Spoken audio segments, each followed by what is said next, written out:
Now let's reset our layout. You can choose the Essentials layout again, but I'm going to use my Ryan Q layout with all my fun tools. And let's talk about the Pathfinder palette. The Pathfinder palette is really a way to get advanced shapes pretty easily. And what do I mean by advanced shapes? I'm saying, well, it's kind of hard to say draw a half moon in Illustrator in a very quick way, unless you're a master of the pen tool. So let's start with a bunch of shapes here, and this time we're going to use two squares of equal or lesser size, and two circles. Again, let's choose different colors so that we really know what the difference is here. So we have our red square, blue square, green circle, and black circle. Like before, we're going to take the transparency and we're going to cut them down to about 70% so we can see through them and see what this palette really does. Let's start by grabbing our Pathfinder from the side here and pulling it off so we can focus on it. Now you can see there's shape modes, and there's a whole bunch of ways to use the Pathfinder. I find myself 99% of the time using the Unite option. But let me show you what each of them do. Here, if we take two squares, you can see it's purple in the middle, right? They're overlapping. If we select them both and then do Unite, you can see they both become whatever object was on the top. They take on the properties of the top object and they become one path. So drawing this, right, with the pen tool would click, click, click, click, click, click, click, click. But now we just make two squares, select them, and unite them. And if you think that that was pretty easy to draw, try drawing a shape like this in Illustrator with any amount of ease.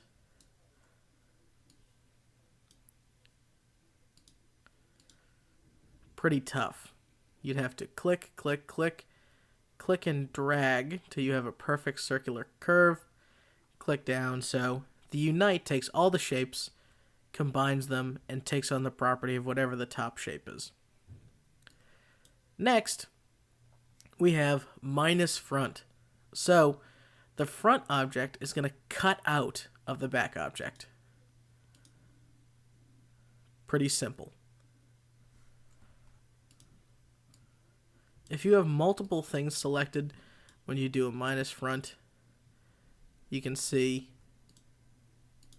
all of them will cut out of the backmost shape.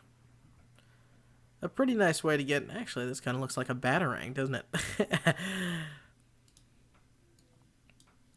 Next is the intersection, or intersect as Illustrator calls it, which is basically going to cut out everything except for the parts that overlap these shapes.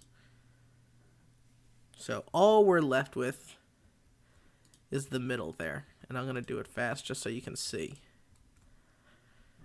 And again, you notice we're taking on the property of the top shape, and that's always going to be the case. Now we're seeing only the spot where the three objects overlapped, right? It's not only inside this square, but it's inside this part of the circle that's inside the square. Now you may be saying, Ryan, what am I going to use all this for? It seems a little complicated. Well, there's a lot of applications for it. I mean, whether it's just you're going to make a moon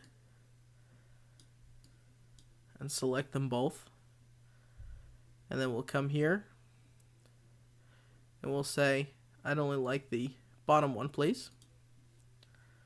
Really quick moon, right? Take two circles rather than drawing that out with the pen tool. Likewise, if you were going to say, do a triangle. Well, a triangle isn't one of Illustrator's default tools. So let's take two squares, one here, we'll take a second one, we'll rotate it, position it, select them both, and we'll only do the intersection.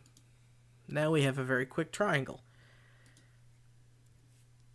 And a triangle is a versatile shape, right? A triangle could very easily get a rectangle added to it. Now we'll take those and make sure that they're aligned, right, with our align palette. And then we'll do unite. And all of a sudden we have a usable mouse cursor for our cover or our design. So there's plenty of things to use this for. Now, you can experiment with a lot of the other modes, but the next big one I want to talk about is divide. Divide's pretty cool because it will take your two shapes, and when you hit divide, you can see what it's doing is creating this shape, and two squares. It's basically taking any lines that meet and making them cut out of each other, but leaving all the lines and paths intact. So if we have three things here, and we hit divide, we know we're going to have a red piece that looks like this, a blue piece, a black circle, a blue square with a hole, or red square with a hole, a blue circle, and a red circle.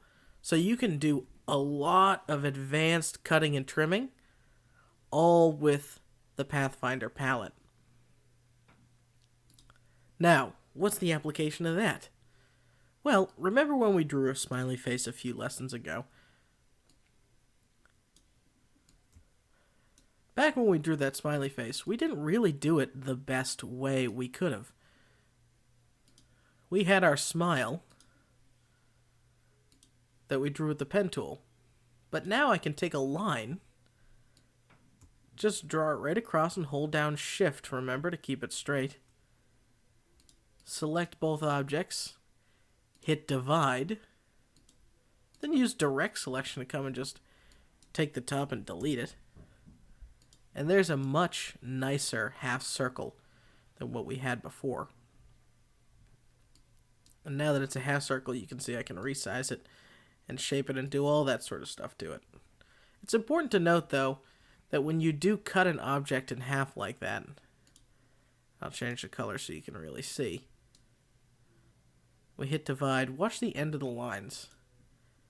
They go away. Lines will basically disappear, and you can think of them as cut points, right? So if I do a second line right up the middle, and do a line across here and a line across here, and I take all three of those lines, and I center them both ways, and I center those on the circle, right about there. Select everything, and I hit this divide.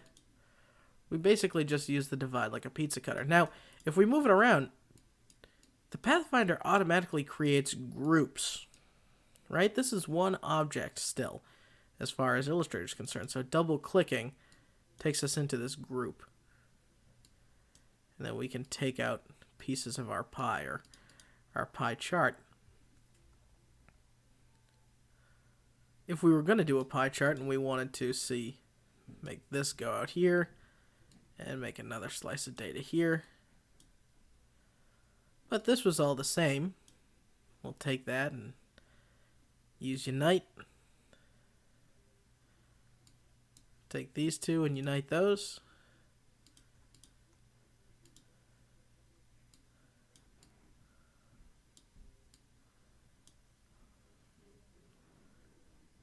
And you can really see how this palette eventually really becomes one of your most important and versatile tools inside of Adobe Illustrator.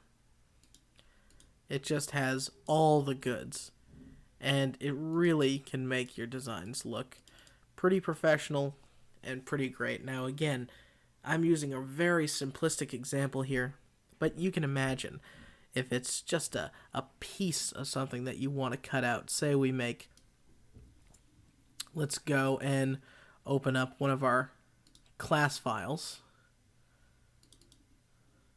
Let's open up our saved document. We could take the sun, and we're just going to copy and bring him, paste him right into this document so we can see him alone. Now, he's a complex object. Let's select him, and we're going to draw a circle like this right over him.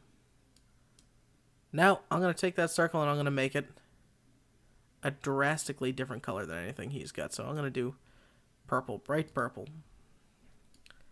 Select everything here, hit divide, then use our magic wand, which we're going to get to, and cut it out. You can see you really can cut up very complex shapes very easily with the Pathfinder palette. So that's what Pathfinder's all about. You're going to find uses for it. If you don't see them right away, they really are really important. If you think, oh, instead of drawing this shape, I'm going to make a shape and then cut that shape out of this shape. And I know it sounds very, I guess, soft right now, and maybe you can't think of a use for it, but it's going to come in handy, especially when you're handling complex shapes and projects. So that's the Pathfinder palette. Start using it, start loving it. It's great.